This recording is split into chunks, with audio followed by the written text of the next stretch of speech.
Aujourd'hui, on va regarder un mec qui va atteindre un niveau de blasphème qui est juste stratosphérique. Il va verser du soda dans de l'eau bénite dans une église. Imaginez une seconde, il y a un mec qui fait ça dans une mosquée. Bah déjà, le mec ne ressent pas envie de la mosquée. Mais là, ça va, le mec va être subventionné. Il va être invité sur le plateau TV de France Inter, d'accord? On va regarder ça. Oh, il fait des dingueries.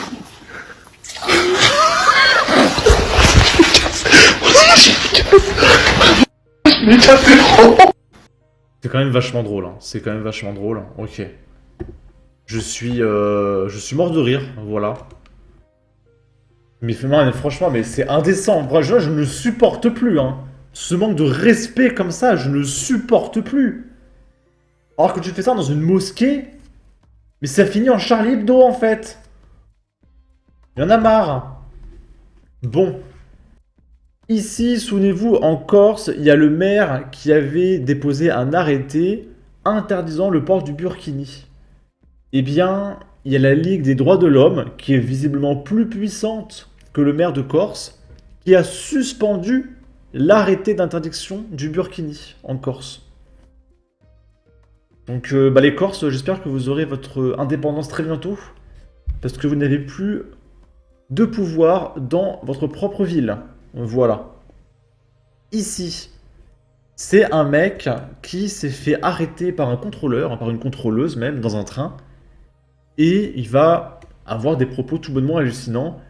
Et en fond, le mec qui partage la vidéo a rajouté des faux rires absolument insupportables, et je vous demanderai de faire abstraction de ces faux rires et de vous concentrer sur la vidéo. D'accord. Vous avez une pièce d'identité sur vous ou pas du tout? Non, non, non. D'accord. Vous descendez à la prochaine gare? Hein? Pourquoi vous n'étiez pas là hier? Parce qu'hier, je faisais un autre train, monsieur. Bah, parce que hier, moi, j'ai payé mon billet. Du coup, vous n'étiez pas là. Aujourd'hui, je ne paye pas. Faut prendre un billet tous les jours, dans tous les cas, quoi qu'il arrive, parce que le train, c'est pas gratuit. Je sais, mais en fait, les jours où on prend notre billet, il n'y a pas de contrôleur. Mais les jours qu'on n'a pas, il y a des contrôleurs. En fait. C'est parce que vous n'avez pas de chance. Mais là, je suis là aujourd'hui et vous n'avez pas de billet. Donc, si vous avez rien à me présenter, moi, je serai obligée de faire une demande de police à la prochaine gare. Vous Vraiment? descendez. Oui, oui. Mais comment ça? Vous n'avez pas de papier sur vous, monsieur. Je peux pas vérifier votre identité. Mais madame, moi tout seul, il y a beaucoup de places dans le train. Du coup, moi tout seul, je ne prends pas beaucoup de place en fait. Ça change rien, monsieur. Ah ouais? Oui. Mais moi, je Vous prends tout pas seul ou beaucoup de pas, place. vous êtes dans le train qui vous transporte. Il ne peut pas vous transporter gratuitement. Ouais, mais moi, je ne prends pas beaucoup de place en fait. D'accord. Beaucoup de place ou pas, c'est un billet. Un voyage, un billet.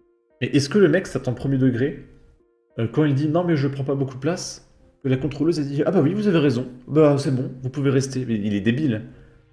Et puis le mec qui met les faux rires dans la vidéo, parce que c'est quand même vachement drôle cette situation. Ok. Est-ce qu'on peut s'arranger? Je te donne juste 5 balles. 5 euros, mais tu dis pas les contrôleurs. Ah non, je peux pas. 5 euros, c'est quoi? C'est même pas le prix d'un ticket de métro à Paris. Ah ouais?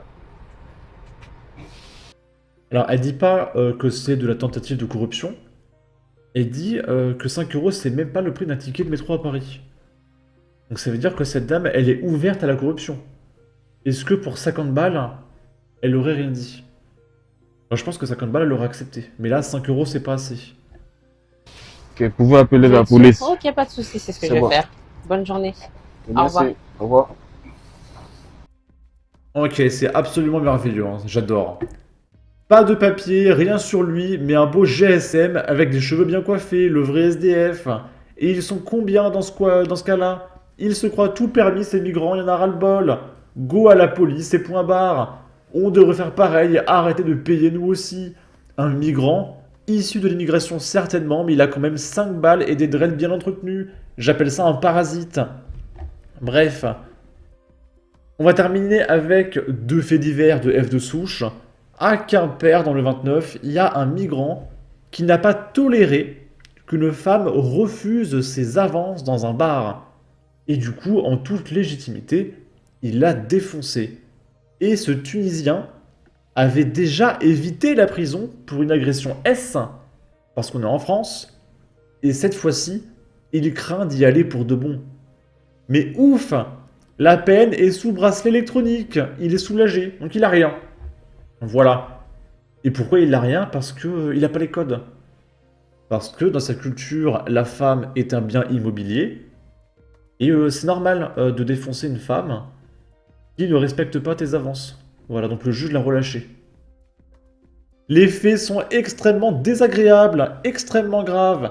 Ce sont des faits de violence dans un bar. Il a porté des coups à la victime car elle ne voulait pas rester avec lui alors qu'ils ne se connaissent pas.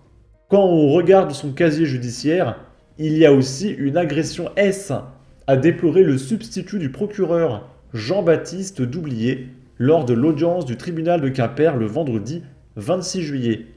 À l'audience, un jeune homme de 23 ans, originaire de Tunisie, a comparu pour des faits de violence en état d'ivresse, des faits commis le vendredi 19 juillet à l'encontre de jeunes femmes et d'un homme à la sortie d'un bar quimpérois situé à proximité du quartier de la Gare. Il est aussi poursuivi pour s'être rebellé contre 3 fonctionnaires de l'ordre et pour avoir refusé de donner ses empreintes digitales. D'ailleurs, face aux policiers, il avait refusé de dévoiler son identité, donnant le nom d'une célébrité turque du cinéma. Et je rappelle que le mec n'est jamais allé en prison. Jugé pour des faits de violence en état d'ivresse, en récidive, refus de se prêter aux prises d'empreintes et rébellion, il a d'abord tenté de mimer la scène en boxant dans le vide. Mes mains ont peut-être fait comme ça pour me défendre. En tapant dans le vide, je l'ai touché. Au premier rang de la salle d'audience, la principale plaignante, une jeune femme d'une vingtaine d'années, raconte sa version. Le prévenu l'a d'abord lourdement draguée, s'est installé près d'elle, et quand elle lui a demandé de cesser, il l'a frappée. Les témoignages de ses proches décrivent plusieurs coups, au moins une gifle et un coup de poing. L'homme, excité et très alcoolisé, s'est ensuite violemment rebellé auprès des policiers venus l'interpeller. Ils ont dû utiliser plusieurs fois leur taser pour le maîtriser. Déjà condamné à 6 mois de prison avec sursis pour agression S par personne en état d'ivresse, le prévenu a compris au fil du réquisitoire qu'il risquait de rester en prison, lui qui a été placé en détention provisoire le 26 juillet. Et ce que je comprends pas, c'est que normalement, quand tu as du sursis et que tu es relâché, ça implique que si tu recommets un crime, ton sursis, il saute. Et tu vas en prison. Mais là, je découvre en France que même en cas de sursis, quand tu récidives, le sursis ne saute pas. Il est juste dehors, en fait. Et il recommence et il a encore du sursis. Alors là, je comprends pas. S'il y a un mec qui s'y connaît en justice, en loi, je sais pas quoi, qui m'explique en droit, ça n'a aucun sens. Quelques minutes plus tard, il affichait un visage incrédule en apprenant que sa peine, 12 mois de prison, dont 6 avec sursis, plus la révocation de 3 mois de sursis, serait entièrement aménagée avec un placement sous bracelet électronique. L'intéressé devra verser 800 € à la plaignante et n'a plus le droit de fréquenter les bars, cafés, restaurants ou discothèques. Et donc je suppose que si le mec recommence, qu'il rééclate quelqu'un, eh bien il aura 2 ans de sursis. Après, s'il plante quelqu'un, il aura 3 ans de sursis. S'il met un coup de boule à quelqu'un, il aura 4 ans de sursis. Le sursis s'applique jamais en fait. Il est juste relancé. C'est trop bien la France quand même, les copains. En tout cas, n'hésitez pas à donner votre avis, votre opinion, à partager, liker, commenter. Ça aidera au référencement de la vidéo sur YouTube. Abonnez-vous, suivez-moi sur Twitter. Prenez soin de vous. Salut!